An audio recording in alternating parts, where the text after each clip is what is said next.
This is the champion one of all. There's a caddisfly in amber, which is 25 million years old. And look, it hasn't changed at all to the modern one. The modern one, the modern caddisfly, is a tide fishing fly. And it's still got its hook.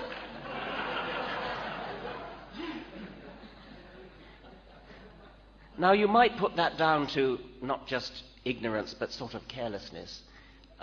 Maybe he didn't look very carefully, but I tracked this down to the website where he stole it, which is a website of a champion fishing fly tire.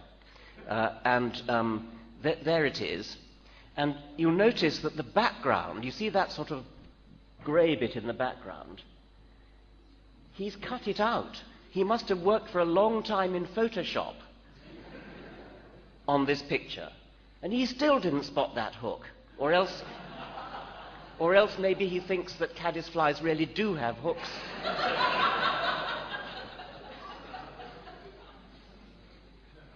Well, as I was browsing this fishing fly tires website, I came across something else which I thought looked familiar. That's a spider made by the fly tire. It's an artificial spider, very beautifully tied, obviously, and I'm sure it's very tempting to the fish for whom it was designed when on the end of a hook. But I thought it looked familiar, and I went back to Harun Yahya'n's book, and sure enough, there it is. Look, it hasn't changed at all from the one in amber up at the top. Well, you can't really see very much of the one in amber. It doesn't, even if that was a real modern spider, it wouldn't really make the case very convincingly. Yeah, that's a brittle star, and the modern one is a starfish. And again, you can't get more different as long as you stay in echinoderm. Now back to the fossil, the prize for the fossil intermediate. I wanted to make the point that he's got a very, very weird idea of what an intermediate would look like. This idea of there aren't any intermediate fossils is a favorite one of all creationists, not just Muslim ones, but Christian ones as well. Their constant refrain is, produce your intermediates. There are no intermediates. The fossil record is completely devoid of evolutionary intermediates. This has always puzzled me, because just about every fossil you find is going to be an intermediate between something and something else. And yet they seem to think this is a highly trenchant point that they're making. And it was Harun Yahya who finally dropped the scales from my eyes. The reason why these people think there are no intermediates, they've got a very, very weird idea of what an intermediate would look like. Sorry, that's an old slide. There you see a picture that he's put together with a baby crocodile on the left and some sort of ground squirrel on the right. And what he's saying is, there are no intermediates between crocodiles and squirrels.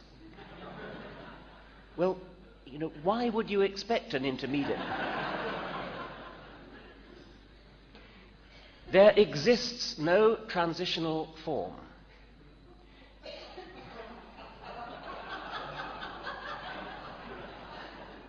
Darwinists claim, I'm quoting now, that by undergoing minor changes, living beings evolve from one species to another over millions of years. According to this claim, which is refuted by scientific findings, fish transformed into amphibians and reptiles transformed into birds. This so-called transformation process, asserted to last for millions of years, should have left countless evidence in the fossil record. In other words, during their intense researches for the last 100 years, researchers should have uncovered many grotesque living beings, such as half fish, half lizard, half spider, half fly, or half lizard, half bird. However, although almost every stratum on Earth has been dug, not even a single fossil has been found that Darwinists can use as evidence for their so-called transition. On the other hand, there are innumerable fossils showing that spiders were always spiders, flies were always flies, fish were always fish, crocodiles were always crocodiles, rabbits were always rabbits, and birds were always birds. Hundreds of millions of fossils clearly show that living beings have not undergone evolution, but were created. Hundreds of millions of fossils prove that living beings did not evolve, but were created. And that picture sums up what he thinks. There's a starfish, there is a fish, and some kind of a photoshopped intermediate. I finally realize what these people think an intermediate fossil is. They think you take a modern animal, and you take another modern animal, and you get some kind of a halfway between. It may be that the back end is one animal and the front end's another, like that. Or you kind of morph from one to the other. They haven't the faintest idea what it is that they are criticizing. And I'm grateful to Mr. Oktar for finally opening my eyes to this weird phenomenon. Now, as I said, he has allegedly sued me, and I'm going to, I suppose, do something about it. Or it would be nice if I got some sort of official word. What I'm wondering is whether there are any people of Turkish origin here who might be able to throw some light on this odd phenomenon that I learned from the newspapers that I've been sued, and not from any official source, and any further advice that you can give. Is there anybody here of Turkish origin? No. Okay. Never mind. Okay. Well, I'm ready to take questions. Thank you very much. Hi. No, I think Turkey is constitutionally a highly secular country, so it certainly would not be a Sharia court. Sorry.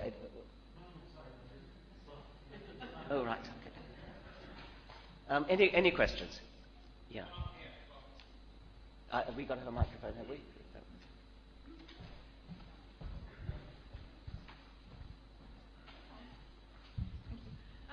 You just said that you hadn't come across this strange idea of intermediates, but isn't it also current among American creationists? Yes, that is. I mean, things like the crocoduck.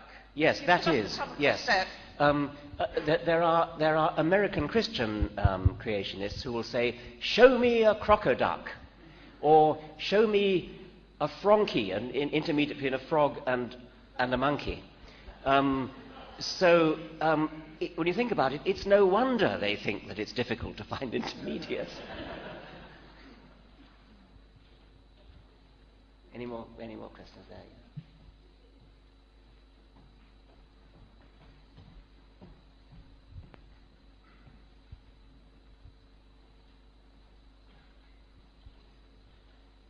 Richard, Harun Yahya makes a big fuss on his website and in his press about how he's challenged you to a debate or invited you to a debate and that you've declined. Is that the case, and would you ever consider, or under what conditions would you consider debating him? I always decline debates with creationists. I've done this ever since asking advice from Stephen Jay Gould, who did the same thing.